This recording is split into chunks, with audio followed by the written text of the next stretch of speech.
rámci tohto kempu sme si pozvali 4 brankárov, jeden prváčik, jeden štvrták a 2 osmaci.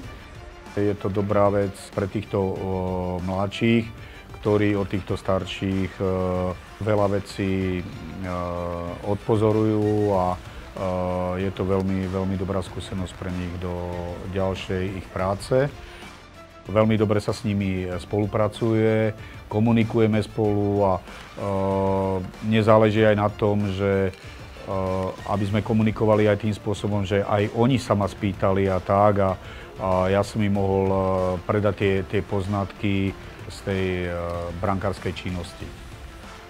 Vidno, že tí chlapci majú chuť, elán a chcú na sebe pracovať a zlepšovať sa.